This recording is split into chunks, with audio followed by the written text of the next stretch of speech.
नमस्कार फ्रेंड्स, मैं रचना शुक्ला अपने चैनल एस्ट्रोलॉजर पामिस्ट रचना शुक्ला में आप सभी का स्वागत करती हूँ। वीडियो अच्छा लगे तो प्लीज़ लाइक, कमेंट, शेयर और सब्सक्राइब करना मत भूलिएगा। फ्रेंड्स, आज का वीडियो है कि क्यों पैसा या प्रॉपर्टी फंस जाता है लाइफ में, किसी किसी के लाइफ में कि यस ग्रोथ तो बहुत हुआ पर पैसा या प्रॉपर्टी फंस जा रही है, बहुत हद तक का फंस जा रही है। तो उसका मेन रीज़न क्या है, इस वीडियो में इसी चीज़ को मैं फोकस करूँगी। वैसे ये वीडियो है 54 ईयर एक मेल का है, और वैसे तो मैं किसी से क्वेश्चन पहले लेती नहीं हूँ, बाद में क्वेश्चन लेती हूँ। फर्स्ट ऑफ ऑल मैं इंट्रोडक्शन देती हूँ, पर मैं यहाँ पर अपने हर वीडियो में क्वेश्चन भी बोल देती हूँ। पर वैसा मेरा नेचर नहीं है कि मैं पहले क्वेश्चन लूँ। पहले मैं एक्सप्लेन करती हूँ, बाद में मैं क्वेश्चन, फिर अगर कुछ छूट जाता है फिर मैं बोलती हूँ अब किस टॉपिक पे तुम्हें ज़्यादा पूछना है या क्या क्वेश्चन है ये बताओ। फ्रेंड्स, क्या रीज़न होता है कि हमारी प्रॉपर्टी होती है या फंस जा रही है या बेचना पड़ता है, उसका मेन रीज़न क्या होता है। मैं हमेशा बोलती हूँ कि चंद्र जब कमज़ोर होता है, छठे, आठवें, 12वें घर में बैठा हो, नीच का बैठा हो या प्रभावी ना हो, तो लाइफ में पैसा पानी की तरह बहता है। मानसिक शांति तक का लाइफ में कम हो जाती है, या घर परिवार में या काम काज में या किसी भी तरह कोई ना कोई रीज़न बनेगा जिससे कि मानसिक शांति जीवन में कम होती दिखाई देती है, और यही डिप्रेशन या अदर और भी बड़े बड़े जो बीमारियां होती हैं रिलेटेड टू चंद्र, उसका कॉज बनता है। दूसरा रीज़न, हम हमेशा कहते ना, बड़े बुजुर्ग कहते थे कि पानी पैसे की तरह बह जाना या पानी को पैसे की तरह मत बहाओ। तो ये भी चंद्र से कोरिलेट होता है कि पैसा पानी की तरह बह जाना। तो कभी कभी चंद्र इतना बुरा कंडीशन में होते हैं कि अपने जो प्रॉपर्टी जो पेरेंटल होता है वो भी तक बिक जाती है। इवन जो बनाया गया प्रॉपर्टी होता है वो भी कहीं ना कहीं फंस जाती है, या फिर उसमें भी लॉस हो जाता है। अभी एक हैंड और आया है, 78 ईयर वो हैं, और उनके भी 14 करोड़ की प्रॉपर्टी फंस गई है। इंडिया में रहते हैं वो, और उनकी भी प्रॉपर्टी फंसी हुई है। उनका भी सेम रीज़न था। तो मैंने सोचा आज मेरा वीडियो चंद्र के ऊपर बनेगा। तो चलिए फ्रेंड्स, स्टार्ट करते हैं। सबसे पहले सेम फार्मूला, ये फर्स्ट हाउस होता है कुंडली में, और ये 12 नंबर हाउस होता है। ये 2, 3, 4, 5 ऐसे करके आप इसको पूरा काउंट करते हुए जाएंगे। 3 नंबर है इनका, फर्स्ट हाउस में 3 नंबर दिख रहा है, जो कि ये बताता है कि इनके जो लग्न होगा वो होगा बुध। ठीक है, बुध 11वें हाउस में बैठा हुआ है। इट मीन 11वां हाउस धन का हाउस होता है, डेली इनकम का हाउस होता है। बहुत शुभ घर माना जाता है इसे, 11th हाउस को, जो कि फाइनेंस को रिप्रेजेंट करता है। तो इट मीन यहाँ पर ये माना जाएगा कि ये पैसा बहुत कमाएंगे। क्योंकि 11th हाउस में इनका जो लगन है वो 11th हाउस में चले जाने से ये बोलेंगे कि इनकी पर्सनैलिटी बहुत ही धांसू होगी या इम्प्रेसिव होगी, और इनके ज़िंदगी में पैसे का फ्लो बहुत ज़्यादा होगा।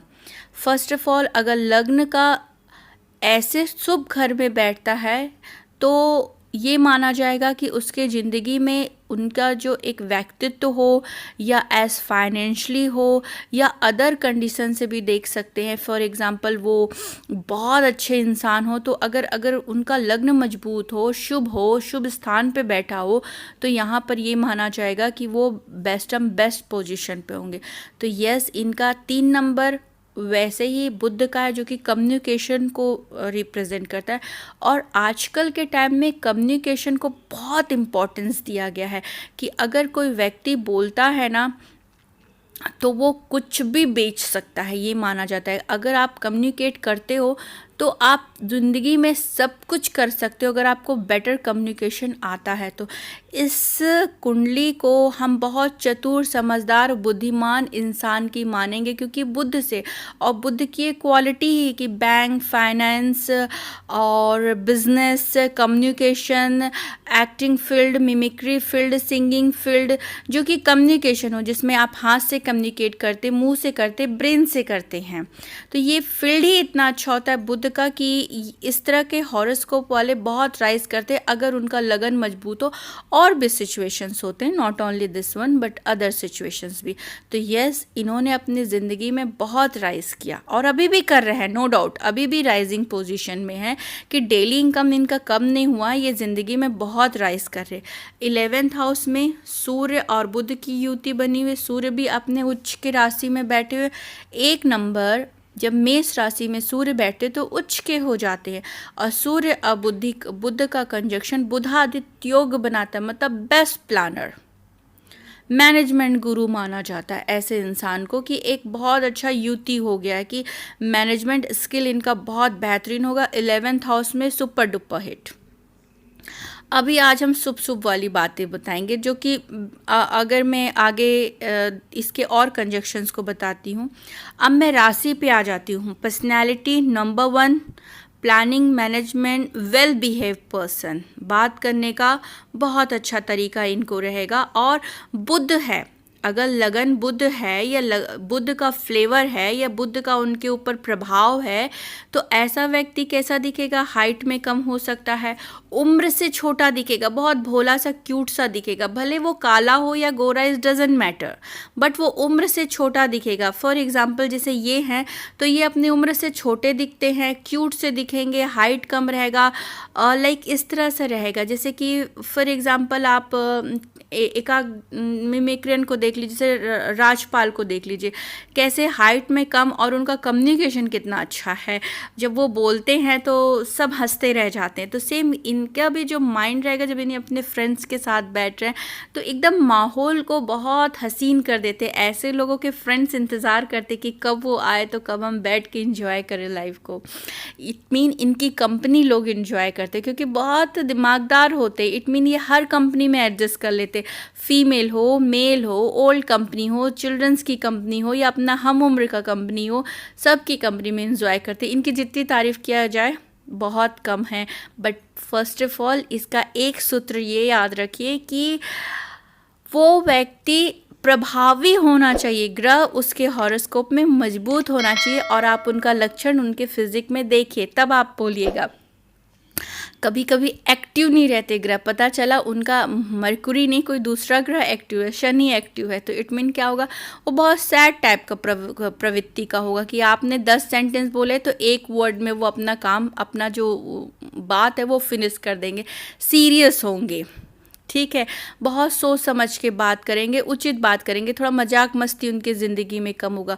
या फिर तुला लगन की कुंडली बनती है जिनके शुक्र प्रभाव है, बहुत शौकीन होगा बंदा, बहुत ज़्यादा शौकीन है, बहुत शॉपिंग करना पसंद करेगा, घूमना फिरना, दोस्तों के लिए खड़ा रहेगा अपने, तो शुक्र का प्रभाव आ जाता है उसकी ज़िंदगी में। तो शुक्र का प्रभाव है तो बुध का भी प्रभाव रहेगा कि इट मीन वो कम्युनिकेटिव भी होगा, क्योंकि ये कुंडली आपस में मिले होते हैं। शुक्र ग्रह का कोई कुंडली है तो बुध और शनि एक्टिव ही रहते हैं, ठीक है, शनि को छोड़िए तो बुध तो एक्टिव रहेगा ही रहेगा, बुध हर के साथ चलते हैं।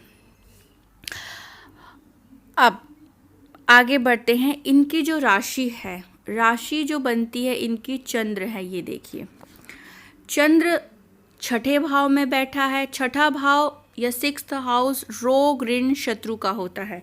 8 नंबर में बैठे हैं, नीच की राशि में होके बैठे हुए हैं।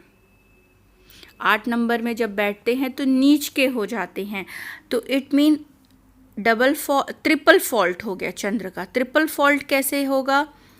एक तो चंद्र छठे भाव में बैठे, मतलब रोग ऋण शत्रु हमेशा रहेगा लाइफ में, कि कुछ हेल्थ इशू भी इनको देखना पड़ेगा अपने लाइफ में, या बीमारों की सेवा कर रहे हैं, मतलब हॉस्पिटल से नाता रह जाना, इनका एक कनेक्शन बना रहना हॉस्पिटल से। दूसरा, इनके पास शत्रु बहुत रहेंगे, एनिमीज़ इनको देखने के लिए मिलेगा ही मिलेगा, डायरेक्टली और इनडायरेक्टली दोनों रूप में, सबका अलग अलग रहता है। थर्ड, इनका जो कुंडली है वो बुध है। इट मीन्स इस कुंडली में शुक्र, शनि और बुध ज़्यादा इफ़ेक्टिव रहते हैं एज कंपेयरिंग जुपिटर, सन, मार्स और मून के। ये ग्रह कम इफ़ेक्टिव रहते हैं, तो इट मीन इनका प्रभाव कम हो जाता। और वैसे भी ये अमावस्या के नहीं, अमावस्या पैदाइश नहीं है, हाँ मुझे याद, मैं दूसरे का देख रही थी। तो यहाँ पर चंद्र 3 जगह से इफ़ेक्टिव हो गया है, ठीक। तो ऊपर से इनकी 7.5 भी चल रही थी, अभी से पहले इनकी 7.5 भी चल रही थी, जो कि जनवरी में ख़त्म हुई। इस दौरान पिछले 8 सालों में, 9 सालों के बीच में इन्होंने जितनी भी प्रॉपर्टी खरीदी, कहीं उसमें वो कंप्लीट नहीं हो पाया, किसी कारण से पोजीशन नहीं मिल रहा है, उसका कंस्ट्रक्शन ही रुक गया है, या किसी ना किसी कारण से वो अपने आप को पोजीशन नहीं मिल पा रहा है, या उसका वो यूज़ नहीं कर पा रहे, कहीं ना कहीं उसमें स्टक आ गया है। क्यों? क्योंकि एक तो आपने समय पे, इट मीन 7.5 के पीरियड में आपने इन्वेस्टमेंट किया और उसी दौरान आपका इस तरह का लॉस होते चला गया आपके ज़िंदगी में, कि वो स्टक भी होते चला गया, कोई कंप्लीट पोजीशन पे आपको उसका रिवॉर्ड नहीं मिलता चला गया। क्यों? क्योंकि चंद्र, और ऐसा भी इन्होंने किया कि पेरेंटल प्रॉपर्टी सेल आउट करके उसमें भी उन्होंने इन्वेस्टमेंट किया, अपने अलग इन्वेस्टमेंट, तो वो भी इनका कहना है कि वो भी मेरा पैसा डूब ही गया। इसका मेन कॉज होता है चंद्र का। चंद्र जो कि 16 कलाओं में माहिर होता है, और चंद्र अगर स्थिति बिगड़ती है तो व्यक्ति का माइंड जो रहता है ना, ऑलवेज कुछ ना कुछ उसके जीवन में ना आग और हवा का कॉम्बिनेशन, मतलब मेंटल टेंशन, या तो फैमिली हो या काम काज के हो, कुछ एक ऐसा क्षेत्र होता है फील्ड की, उसमें वो ओवरकम नहीं कर पा रहे उस प्रॉब्लम को। इट मीन टेंशन दिन भर चलती आ रही हो लाइफ में, और पैसे से लेके स्ट्रकनेस इनके लाइफ में वो देखते ही मिलेगा। उसका कॉज क्या है? चंद्र है। जब भी आपके कुंडली में चंद्र रहेगा, और अगर आप देखिए मेंटल कंडीशन या माँ के जीवन को कष्ट, तो इनकी मम्मी भी काफ़ी अभी पेनफुल लाइफ में भी काफ़ी दिनों से चल रही थी, और टिल अभी भी उन्हें डॉक्टर को और साइकेट्रिस्ट इस तरह से उनका भी ट्रीटमेंट हो रहा था।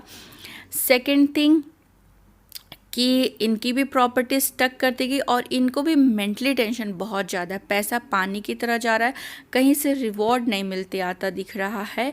तो चंद्र के कारण कभी कभी लाइफ में जब चंद्र की सिचुएशन इतनी बुरी हो जाती है कि हमारी पैतृक संपत्ति भी विवादित हो जाती है, या फिर कभी कभी हम देखते हैं कि उसे कोर्ट कचहरी, तो इनका शनि और सूर्य की युति भी बनी हुई, जो कि कोर्ट कचहरी तो इन्हें जाना पड़ेगा ही पड़ेगा, वहाँ पर से भी इनको अपना निपटारा करना ही पड़ेगा, वो सिचुएशन भी इन्हें देखना पड़ेगा।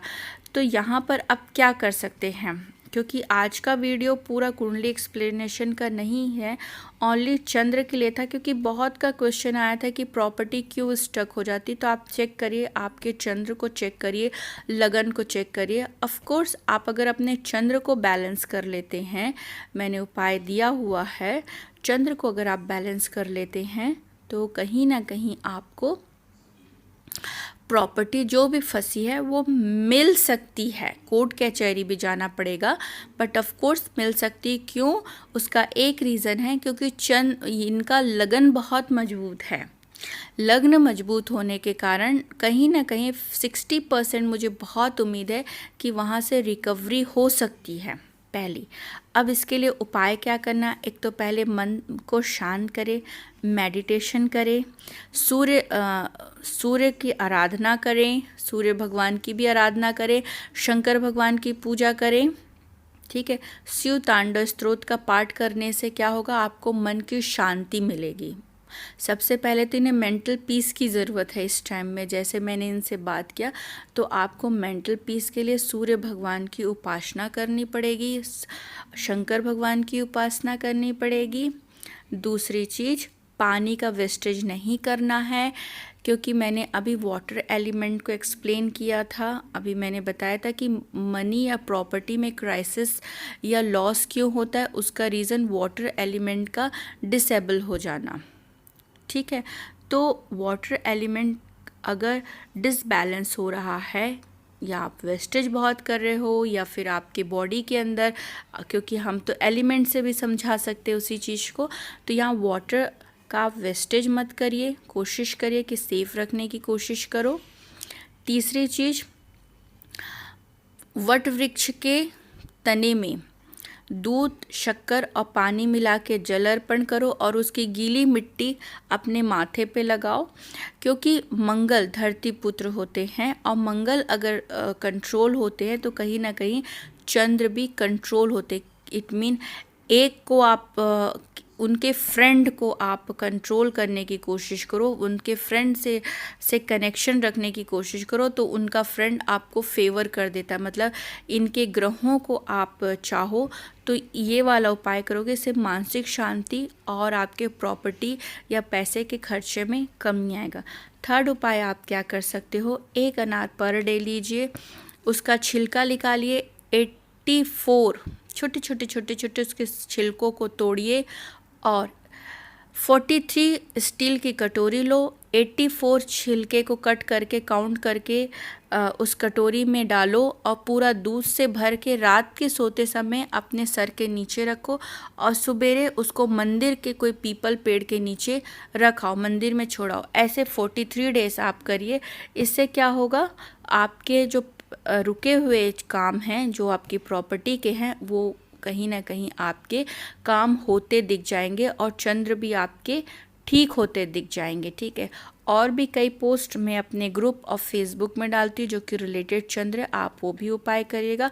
बहुत हद तक का आपको मेंटल पीस भी मिलेगा और लाइफ में, फॉर एग्जांपल मैरिटल रिलेशन में मुझे प्रॉब्लम दिख रहा है, वो है भी, वहाँ पर भी आपको सॉर्ट आउट होते दिखेगा और लाइफ में ओल्ड एज में कोई भी फाइनेंशियली दिक्कत होते आपको नहीं दिखेगा। ठीक है, तो ये उपाय करिए।